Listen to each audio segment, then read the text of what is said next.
And honestly, the biggest mistake that we see, and at Colby, we help a couple of thousand companies a year hire, whether it's during the pandemic or not. We see that not understanding what drives success is a critical mistake that folks make all of the time in hiring.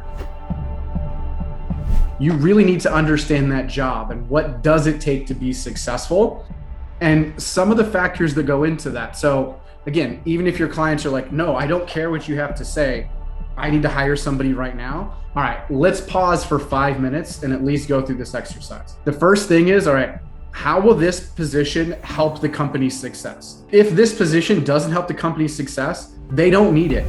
Every role in the company should help lead towards the company's success, whether that's entry-level person, senior leader, or somewhere in between. There should be a way that that position helps drive towards that organization's goals. Something else they need to take into account is who's the person or the people that this job is going to interact with more often, right? Sometimes it is a job where you're kind of more in the back office and you only interact internally. Sometimes it's more of a forward-facing or a client-facing job like customer service or sales, those kinds of things. Either way, I have yet to meet somebody that never interacts with anybody. I know lots of people that would not like to interact with anybody in their job, but I've yet to meet somebody that actually never has to interact with somebody else. And so you need to understand how that interplay is going to work inside of the business. You also need to understand, kind of going back to the cognitive piece, what do they need to know, right? What kind of skills, knowledge, experience does that person need to bring to the table? Yes, you can skill people up, you can train them up, but that takes time, right? And so maybe it takes 6, 8, 9 months to ramp somebody up that's brand new. Well, what if you spent a little bit of extra time understanding the job, trying to find that right person? The next one, a lot of people think this is the most critical one, but I will argue with you on that one. It's what will make someone fail in this job, right? If you know, hey, this is how I can clearly identify when somebody's doing a bad job, right? In a position like sales, that's really easy because there are numbers and they say, hey, your goal is X for this quarter this year, and you're here, you're not doing a good job.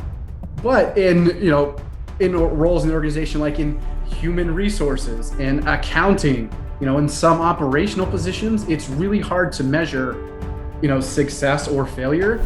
They need to have a clear picture in their mind of what failure looks like.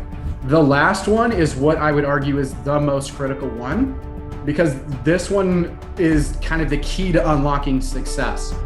The difference between, yeah, he does a pretty good job, and wow, I wish I could find 1,000 more of him because I could grow at an infinite scale, right? Those superstars, A players, high performers, or whatever you want to call them, the output above those good people is so much greater that it's worth the effort to spend the time to find those superstars, those rock stars.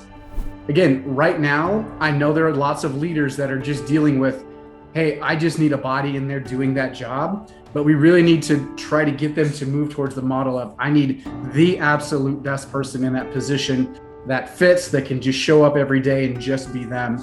They will find out when they do that, you can get much more accomplished with less headcount because those superstars perform at a much higher level.